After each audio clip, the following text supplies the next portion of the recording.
ce n'est pas nos puissances chercher à être au-dessus des autres. Ce n'est pas par le fait de faire tout pour que notre État soit au-dessus des autres États qu'on sera en paix. Jamais du tout. C'est la rue, c'est la destruction. Et aujourd'hui, bientôt, vous allez voir ce que les États-Unis vont subir. Les États-Unis auront beaucoup de problèmes. Bientôt, ces problèmes vont commencer. Les Illuminati, les francs-maçons les ont manipulés. Mais maintenant, bientôt, ils vont avoir tous les problèmes possibles. Avec les Russes, avec les musulmans, avec beaucoup de nations. Et c'est ce qu'ils vont subir. Nous avons de l'autorité du trône, donc c'est ce que les gens font. Donc chacun cherche le trône, chacun cherche l'autorité. Donc chaque nation veut avoir la suprématie sur les autres, soit sur le plan mondial, soit sur le plan continental ou soit sur le plan régional. Quand on parle de régional, on parle comme de la zone CEMAC, CEDAO, des autres, donc chaque nation veut être puissante dans ces domaines. Mais ce n'est pas ça. Ce n'est pas dans ces choses qu'il y aura la paix. Ce n'est pas dans ces choses qu'on aura la sécurité, où les gens auront peur de nous affronter. Jamais du tout. La déification, donc c'est ça notre illusion. Chaque être humain veut avoir le trône, veut régner sur les autres, même à l'église aussi, partout, les gens, c'est ce que les gens veulent.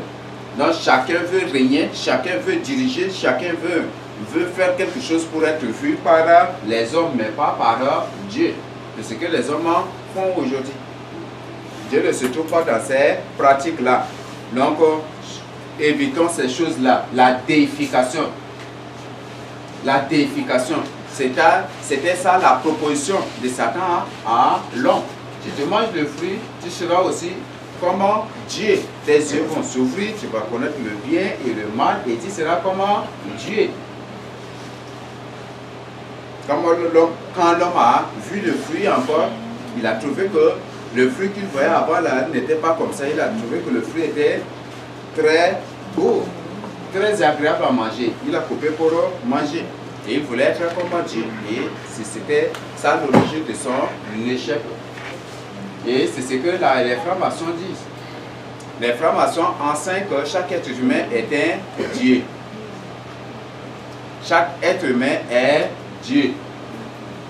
C'est ce qu'ils enseignent. Ce qui fait qu'on voit, ils sont vachement orgueilleux, ils considèrent les autres comme des moutons. Si tu n'es pas de la franc-maçonnerie, tu es un mouton pour ces gens-là. Et pour les sorciers aussi, si tu n'es pas dans la sorcellerie, tu es un mouton. Bon, pour eux, ce n'est pas un mouton, mais tu es un poulet pour eux, et oui, une chèvre à manger. L'immortalité. Les gens, chaque être humain cherche l'immortalité. Saoul était encore en vie. Et il a dressé un monument déjà en son nom.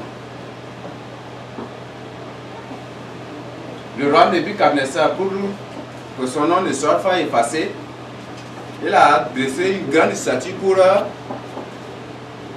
être adoré. Et comme celui qui a fabriqué tous les jours, même si c'est des siècles après, même les gens vont se souvenir que le fondateur de cette pratique, c'est Nebuchadnezzar. Les gens, c'est ce que les gens veulent aujourd'hui. Les gens veulent rendre leur image immortelle. Vanité des vanités. C'est ce que la Bible nous dit. Donc, l'immortalité, beaucoup croient que voilà, ils vont vivre éternellement. Tu ne peux pas vivre éternellement. Jamais du tout. Tu ne pourras pas vivre éternellement. Si tu ne vis pas dans la crainte de Dieu. S'il n'y a pas la crainte de Dieu, tu ne pourras pas vivre éternellement. Jamais du tout. Le Seigneur discute que celui qui demeure en moi vivra éternellement, même s'il est mort, non? C'est ce qu'il nous a dit.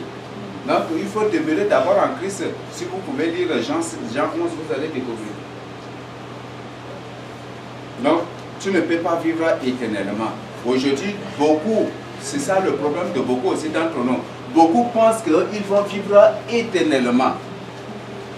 Et c'était là la cause Donc beaucoup s'engagent à faire le mal, entrer dans l'occultisme, pensant à la dernière seconde de leur vie, ils vont revenir au Seigneur pour confesser. Et à leur grande surprise, ils se retrouvent ailleurs. À leur grande surprise, peut-être c'est 3 mois, 3 mois ou 3 ans ou 1 an, et quelques jours après qu'ils finissent par mourir. À leur grande surprise, c'est ce qui subissent. Beaucoup aujourd'hui entrent dans l'occultisme parce qu'on leur a dit qu'il y a l'incarnation. Donc si tu meurs, on va te ramener à la vie. Si tu meurs, on va te ramener à la vie. Et c'est comme ça, comme ça, comme ça. Mais c'est ce qui pousse beaucoup à entrer dans l'occultisme. Parce que s'ils meurent, ils vont revenir à la vie, ils vont revenir à la vie, ils vont revenir à la vie. Donc c'est leur manière de vivre éternellement. C'est faux. Le pire là, t'attends. Même si Satan te favorise, le pire là, t'attends. Le pire t'attend. La vie éternelle ne se trouve qu'avec le Seigneur Jésus-Christ. L'immortalité ne se trouve qu'en la parole du Seigneur. La mort éternelle, c'est l'enfer. La mort éternelle, c'est l'étang de feu. Il faut éviter cela à tout prix. Il faut éviter cela à tout prix. Donc, si tu es une créature normale créée à l'image de Dieu, à sa ressemblance, tu dois vraiment penser à cela. C'est très capital. Il ne faut jamais négliger. Mais si tu dis, voilà, moi, si c'est comment même la Satan va me ramener à la vie, même il y a certains qui, ça devient même un conte aussi qu'on nous raconte aussi au village, dans les provinces, c'est ce qu'ils nous racontaient. Chaque être humain sur la terre cherche la gloire, l'élévation. Tout ça, ce ne sont rien que des illusions. L'immortalité n'est rien que l'illusion. La déification n'est rien que l'illusion. Si tu veux, si la vraie déification ne se trouve qu'avec le Seigneur Jésus-Christ, pas aujourd'hui, mais après le jugement dernier. Parce que le Seigneur Jésus-Christ, on sera comme des dieux, comme des anges. Nous sommes créés à l'image de Dieu. C'est après le jugement dernier. Si aujourd'hui tu te vois déjà Dieu, tu te glorifies, tu t'élèves pour ça, Dieu ne se trouve pas dans cela. Dieu va te rejeter. Dieu résiste aux orgueils, mais il fait grâce aux humbles. Ça, c'est la devise quotidienne aussi, quotidienne de Dieu. Ça, c'est ce que nous devons, qu'on n'oublie pas cela. Dieu résiste aux orgueils, mais il fait grâce aux humbles. La Bible dit que l'humilité précède la gloire. L'arrogance précède la chute ou la ruine. Quand tu dis moi, le Seigneur te rappelle que oui, tu tombes comme une femme grasse qui tombe dans une boue. Tu ne vas même pas, tu ne pourras pas te relever.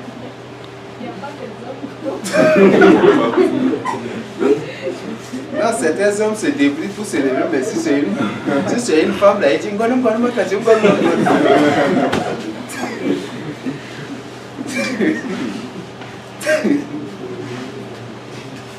Dieu résiste aux orgueils. Même si Dieu t'utilise, ne sois jamais du tout orgueilleux. Même si tu as vu Dieu face à face, même si Dieu t'a mis sur son genou, sur ton trône là-bas, même il ne faut jamais être orgueilleux. Jamais du tout. Dieu résiste aux orgueils. Ça, c'est que Dieu. Ça, c'est la devise quotidienne aussi de Dieu. Et c'est par cela que Dieu nous éprouve à tout moment. Et quand il te trouve fidèle dans l'humilité, humble, très humble en lui, c'est lui-même qui t'élève selon lui. Il y a des gens qui s'élèvent. Dieu m'a dit que moi je suis comme ça, mais moi je suis comme ça, alors Dieu ne leur a même pas dit. Et Dieu, là, Dieu ne va même pas te soutenir. Oui.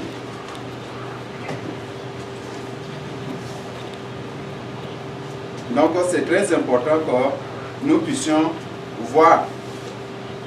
Et en tant que Dieu de Dieu, l'orgueil, nous devons éviter. Même si tu connais la parole de Dieu, le fait de présenter cette parole aux autres, si tu présentes dans l'orgueil, dans l'arrogance, le Seigneur n'est plus avec toi. Tu as te faire une œuvre charnelle.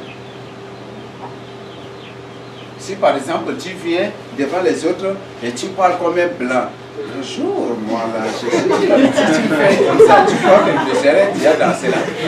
C'est l'œuvre déjà Chanel. C'est pas ta voix que le Seigneur t'a donné. Ça devient maintenant l'œuvre Chanel, le Seigneur ne se trouve pas dans ces choses-là. Où tu as quelque chose, tu reviens. Toi là, c'est comme ça, tu veux au lieu qu'il y ait la douceur, qu'il y ait la paix, qu'il y ait l'amour dans ce que tu ne le fais pas. Où tu présentes la parole de Dieu de manière à t'éventer, à t'organiser. Le Seigneur ne se trouve pas dans ces choses-là. Dieu aime la douceur. Là, la devise quotidienne aussi de Dieu pour vérifier et pour approuver chacun de ses élus se trouve dans Galates 5 du verset 19 à 21. Les fruits de l'esprit. Les fruits de l'esprit.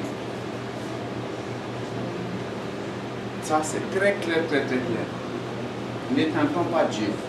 C'est ce que Paul nous a dit. Ne tentons pas Dieu. Comment nos pères qui ont tenté Dieu, ils étaient tous péris dans le désert. Donc tout ce que nous fassions, qu'on le fasse dans l'humilité, dans le rabaissement. Mais si tu veux faire pour avoir la gloire, il y a des gens qui réclament même la gloire, qui réclament l'élévation. C'est eux qui s'élèvent, mais ce n'est pas Dieu qui les élève. Dieu ne se trouve pas dans ces choses.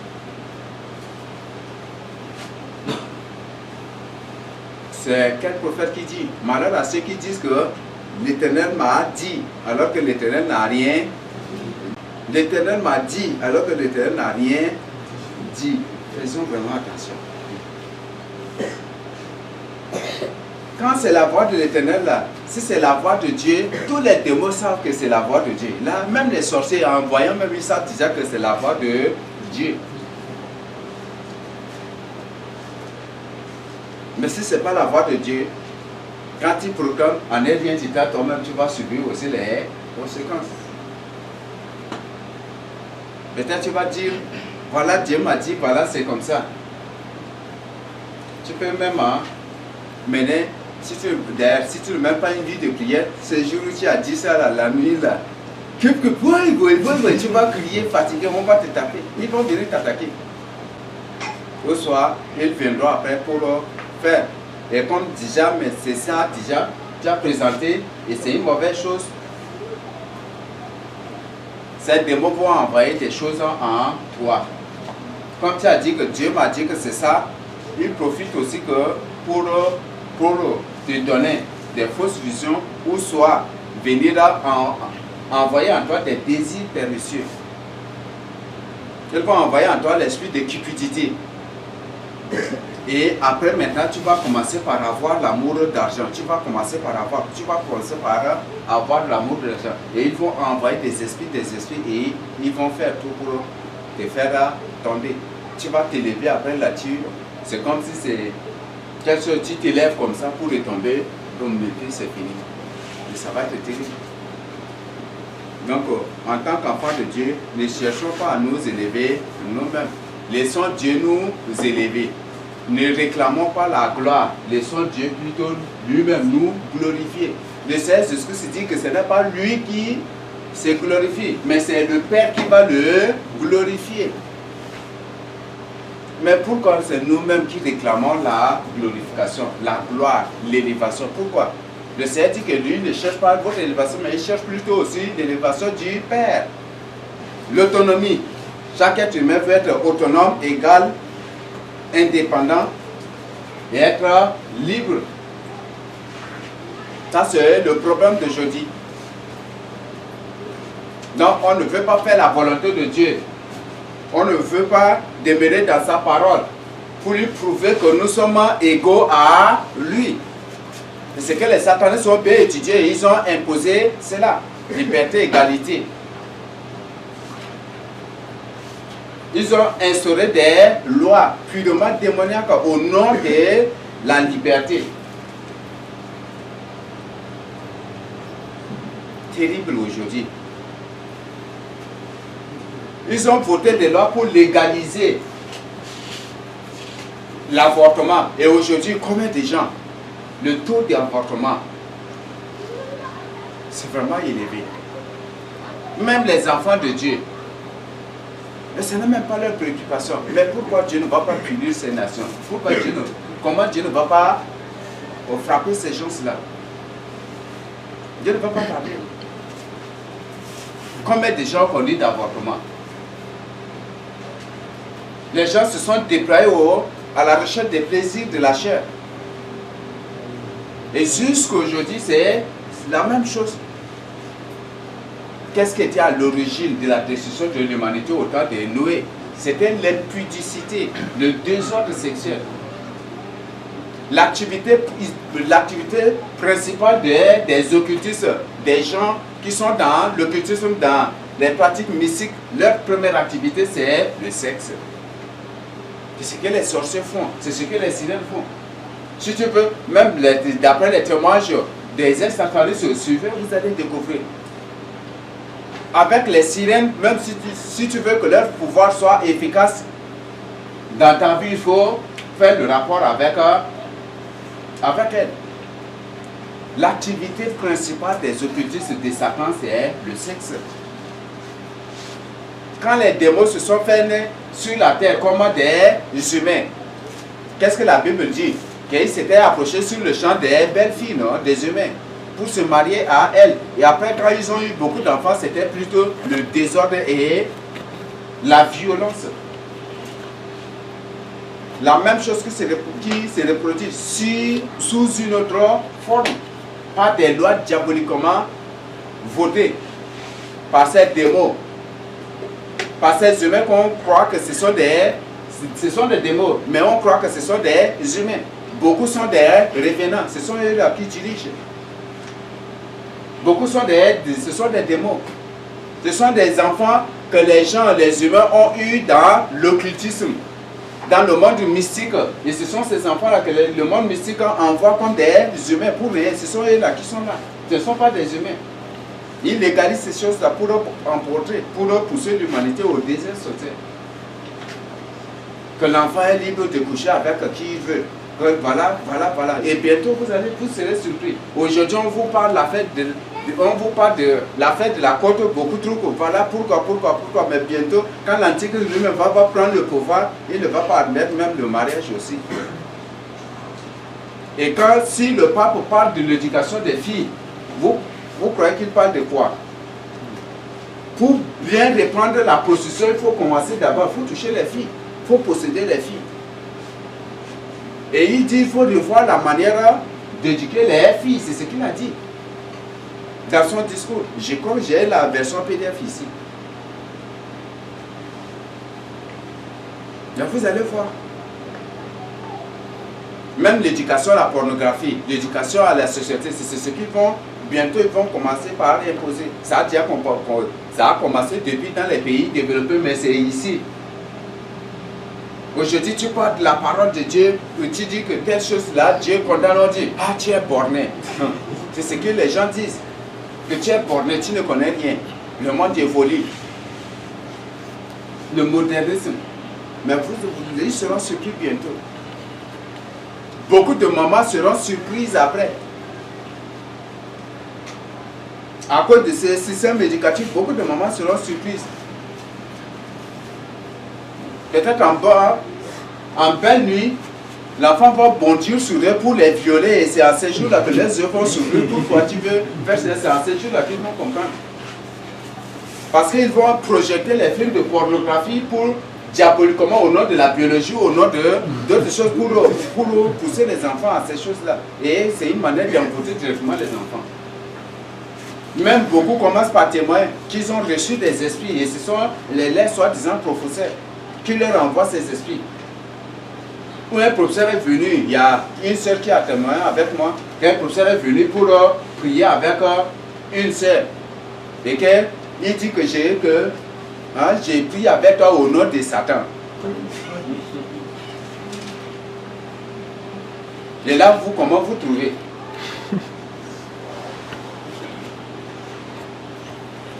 Là, ça commence déjà. De là, d'après un témoignage encore, mais c'est très capital. D'après un témoignage encore, que tous ceux qui fréquente, tous ces gens vont recevoir des esprits. La reine de la côte, la reine des ténèbres s'est multipliée partout pour posséder tous les professeurs du monde. Pour qu'à travers ces professeurs, il envoie des mauvais esprits aux apprenants. C'est ce qui va se passer. Et bientôt, vous allez voir que même les enfants vont marcher nus. Même dans certains pays, ça a déjà commencé. Où les femmes marchaient nues. Là, tu dis, je suis libre, hein, je suis libre. Et puis, c'est ça, ils marchaient nus. Ce n'est pas. Et ce sont ces démons qui ont voté ces lois pour imposer. En France, le mariage, c'est un contrat. On dit que le mariage, c'est un contrat. Donc, les gens signent le contrat de mariage de 3 mois, de 6 mois, les gens signent. Et quand les 6 mois arrivent net, vous allez vous divorcer. C'est ce que les gens font en France. Que le mariage, c'est juste un contrat. Comment Dieu ne punit pas une telle nation?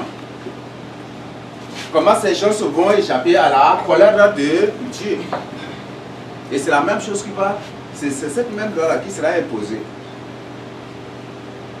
Nous, parce qu'on a les graines de la parole, on a la parole de Dieu, précisément en Afrique, comme on a la parole de Dieu, on aime Dieu, il y a beaucoup de choses, même beaucoup de choses qui viennent, on sait bien que ce sont de mauvaises choses, on se révolte contre ces choses-là. Et c'est à cause de ça qu'ils ont peur encore, mais bientôt ils vont imposer. Donc vous allez voir vos enfants marcher nus, vos filles marcher nues, même ça commence déjà aussi. Bientôt la loi de l'homosexualité sera officialisée, sera votée. Et ils vont admettre cela. La loi de la pédophilie, de tout, ils vont imposer. La bestialité, ils vont imposer. C'est ça l'activité principale des occultistes. La liberté ne se trouve qu'en Dieu, qu'avec lui seul. 2 Corinthiens 3, verset 17 nous dit que c'est en l'esprit de Christ seul qu'on aura la liberté. C'est par l'esprit de Christ seul qu'on a liberté. La Bible nous dit dans Romains 8, je crois que c'est le verset 13 ou 14, si quelqu'un n'a pas l'esprit de Christ, il ne lui appartient pas. Donc si on a l'esprit de Christ, Romains, lisez précisément le livre de Romains, vous allez tout découvrir là déjà. Le livre de Romains chapitre 8, qui parle de l'œuvre de l'homme spirituel, de l'homme qui a l'esprit de Dieu en lui. Et comment il se comporte. Si l'esprit de Christ, si le Saint-Esprit n'est pas en toi, tu ne lui appartiens pas. La liberté ne se trouve qu'avec le Seigneur Jésus-Christ. Et ça fait partie du fruit de l'œuvre de l'Esprit. Aujourd'hui, on marche, on est très content. En tant que lieu de Dieu. On est en paix, on sourit, on voit. Et c'est ce qui fait que quand ces sorciers nous voient toujours joyeux, ils s'énervent contre, ils grincent des dents contre nous. Parce qu'on a une paix et une joie qu'ils n'ont jamais vue. Une paix qu'ils n'auront jamais du tout aussi. Beaucoup de ces satanistes se croyaient que la joie, peut-être ils vont éprouver la joie dans le sexe, ils se répandent dans les cabarets, dans les bars, dans les boîtes de nuit pour éprouver ce plaisir, mais ça ne se trouve pas dans ça. Ça ne se trouve qu'avec Dieu. La vraie paix, la vraie joie ne se trouve qu'avec Dieu. Quand Adam s'était détourné juste du Seigneur, ses larmes commençaient par couler. Or, quelque chose qui ne lui est jamais arrivé. Donc, si toi tu reviens au Seigneur Jésus-Christ, les larmes, les douleurs, tout ce que tu ressens de Seigneur va t'enlever. Tu seras toujours content. Tu seras toujours content. Donc, c'est très important. La vraie indépendance ne se trouve qu'avec le Seigneur Jésus-Christ. Chaque nation veut être indépendante. Non à la domination européenne, non au néocolonialisme, mais sans la parole de Dieu, c'est impossible. Ce n'est qu'une illusion. Si la parole de Dieu n'existe pas. Donc, si une nation veut avoir la vraie indépendance, qu'elle vienne au Seigneur, qu'elle adopte la parole de Dieu comme sa constitution. Je dis bel et bien la parole de Dieu, mais pas leur constitution démoniaque, avec des lois purement sataniques. Donc, ce sont là des choses que sont là des choses que j'ai trouvées pour partager avec nous précisément sur les illusions humaines et sur celles que Satan et les démons se sont répandus pour nous avoir. Ok, je ne sais pas s'il y a des questions à poser. Quand vous avez parlé de la multiplication de la cause pour citer l'enseignant en train d'influencer les élèves. Et nous qui sommes dans les Dieu, on est encore en train de venir dans ce système-là. Comment ils pensent à ce qu'on a dit là. Je ne sais pas. À moins que la grâce de Dieu soit sur nous pour éviter ces choses, sinon ça va être vraiment difficile. Que peut-il faire? Voilà mon inquiétude. Ok. En tant qu'élu de Dieu, la solution ne se trouve que dans la prière. Moi, je rentre toujours dans la prière. Là, beaucoup plus, moi, je rentre dans la prière. Pour que vous-même, vous puissiez prier et avoir une orientation sur du Seigneur. Pour que le Seigneur puisse vous délivrer selon l'orientation qu'il vous donnera. Ok, il n'y a pas de questions? S'il n'y a pas, ou par rapport à ce que je venais de présenter, si le Seigneur aussi, si le Seigneur vous a révélé ou vous a présenté quelque chose, vous pouvez aussi élever et puis partager avec nous. S'il n'y a pas, on va passer à cette partie et après quoi on va clore le moment. Ok, donc on a quelques questions. J'ai quelques questions à nous poser et ça nous aidera à comprendre aussi. Certaines de ces questions résument plus ou moins ça, l'enseignement sur la justice et les vies nations.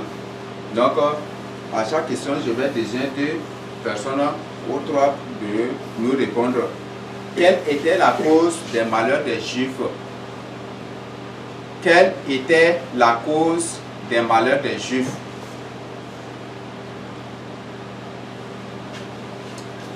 Quelle était la cause des malheurs des Israélites et des Juifs? Quelle était la cause des Israélites et des Juifs? Dis-le. C'est l'occultisme de la vie, la désobéissance de la parole de Dieu. La désobéissance à la parole de Dieu, l'occultisme, l'idolâtrie. Ok. Je désigne Sarah, quelle était la cause de malheur des Israélites et des Juifs? Ah, il a tout dit déjà. Oui, ok. Il y a la loi que le Seigneur les lois données à Moïse à respecter. Et ils n'ont pas pu respecter. Ok. Donc, la cause de leur malheur, la cause de leur malheur ne se trouve. Bon, la cause de leur malheur, premièrement, on a la désobéissance, le rejet de la parole de Dieu, le rejet de la vérité. Et c'est l'idolâtrie. Être dans l'occultisme, c'est être un idolâtre. Adorer une image taillée aussi, c'est aussi une idolâtrie devant le Seigneur. Et c'était ça, la cause. Ils ont rejeté Dieu pour adorer d'autres dieux. Ils ont rejeté sa parole. Et le prophète Jérémie, même Isaïe a dit qu'ils ont rejeté la vérité. C'est Isaïe 30, 10 où c'est comme qui dit, dans ce 30, 10 non, où les Israélites ont dit au prophète Isaïe, ne nous prophétise pas les vérités, mais prophétise-nous plutôt des chimères, des choses éphémères. C'est ça qu'on veut. C'est ce qu'ils ont dit au prophète Isaïe. Donc la cause de leur malheur, c'est l'idolâtrie. Ils ont rejeté Dieu. Et comme c'est la nation tout entière, le Seigneur a envoyé des ennemis pour les détruire. Ils ont été toujours victimes des pestes, des épidémies, des pandémies, de la famine, de beaucoup de choses. Vous pouvez lire Sophonie, Joël. Joël aussi a parlé qu'il va envoyer les sauterelles, les autres créatures pour dévorer le produit de leur labeur, de leur récolte. C'est ce que le prophète Joël a prophétisé. Pourquoi?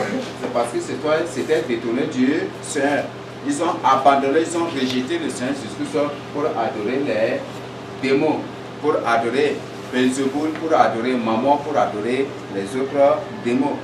Même beaucoup s'étaient liés aussi aux divinités marines.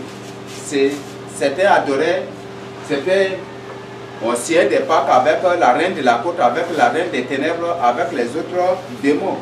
Mais c'est à cause de ça qu'ils sont aussi avancés dans la technologie. Quelle était la cause de leur délivrance?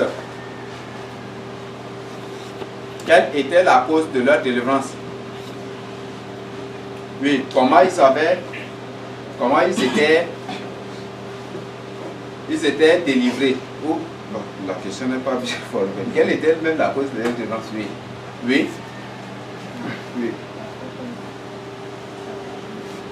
Ils ont reconnu qu'ils ont mal agi et ils se sont répandus. Ils ont fait des jeûnes pour implorer la miséricorde, pour demander pardon à Dieu et Dieu les a exaucés. C'est comme ça qu'ils se sont Oui, Flavius. Quelle était la cause de leur délivrance? Parce qu'ils ont accepté de reconnaître le Dieu créateur comme leur bon Dieu. Donc, chaque fois que les enfants d'Israël tombent dans le péché, chaque fois qu'ils se détournent du Seigneur, le Seigneur leur envoie des malheurs. Et à chaque fois qu'eux-mêmes, après avoir pris conscience de ce qu'ils ont fait, s'ils reviennent à Dieu, Dieu les pardonne, Dieu les délivre. Donc c'est comme ça, et c'est ça aussi leur mode de vie jusqu'à présent. Les enfants d'Israël, c'est ça leur mode de vie. Donc chaque fois qu'ils se détournent de Dieu, Dieu leur envoie des malheurs, et après, pendant le malheur, eux-mêmes, ils décident de venir à Dieu en poussant des cris dans la repentance, et Dieu leur envoie des libérateurs où Dieu lui-même descend pour les délivrer. Donc c'était ça la cause. Donc c'est la repentance. Ils se repentaient toujours. Chaque fois qu'ils sont criblés par ces malheurs, ils se repentaient. Ils demandaient pardon, ils devenaient à Dieu par des cris, par des pleurs, c'est ce qu'ils faisaient. Et Dieu se détournait, se repentait du mal aussi qu'il leur a envoyé. Et Dieu chasse le mal là pour les laisser en paix. Il chasse les ennemis, les adversaires pour les délivrer. Qui sont les libérateurs? Oui. Les juges et les rois. Donc, les libérateurs sont des juges et des rois, mais aussi des prophètes. Premièrement, ce sont des prophètes d'abord. Les libérateurs des Israélites et des Juifs sont toujours des prophètes, des juges et des rois.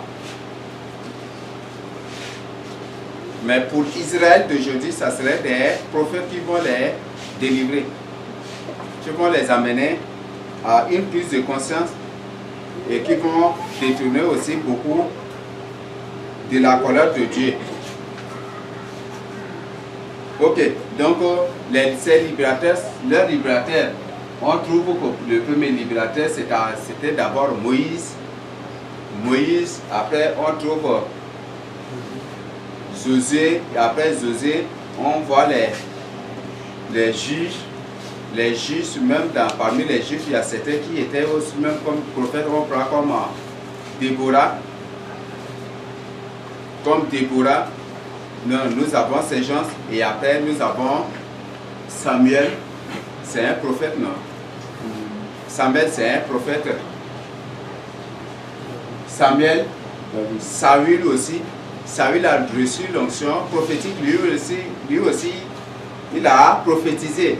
Mais il était comme un prophète avant de devenir roi. David aussi, c'est la même chose. Et on trouve que tous les rois qui ont été oints étaient plutôt des prophètes parce que l'onction qu'ils reçoivent, c'est toujours l'onction prophétique. Ce n'est pas n'importe quelle onction. Pour qu'ils reçoivent l'Esprit de Dieu en eux. Donc, on trouve même que Jéhu aussi, c'est la même chose qu'il a reçu. Il y a un roi, c'est Ben-Hadad ou c'est qui? Le roi de Syrie, qui a été aussi oint comme roi par Élisée. Non, c'est pas Élisée, non, Élisée. C'est Élisée qui a envoyé son serviteur pour aller le joindre au roi.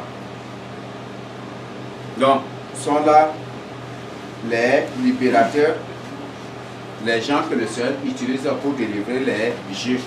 Donc, tous ceux qui ont délivré les Israélites n'étaient pas des guerriers en tant que tels. Premièrement, ce sont plutôt des prophètes en tant que tels.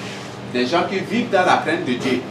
Le Seigneur n'a jamais choisi une personne au cabaret pour délivrer les Israélites. Il n'a jamais choisi une personne dans le temple des idoles ou de qui pour délivrer les Israélites. Mais ce sont des gens qui ont vécu dans la crainte de Dieu. Ils avaient la crainte de Dieu. Ils demeuraient dans la crainte de Dieu. Et c'est à cause de ça que le Seigneur les a utilisés. Saül était humble au début. Il avait vraiment la crainte de Dieu. C'est à cause de ça que le Seigneur l'a accoté. L'a choisi pour l'établir roi. Mais après lui-même, il commençait par entrer dans l'orgueil. Il était encore vivant, il a dressé son monument pour être reconnu par tout le monde et pour être adoré aussi par tout le monde.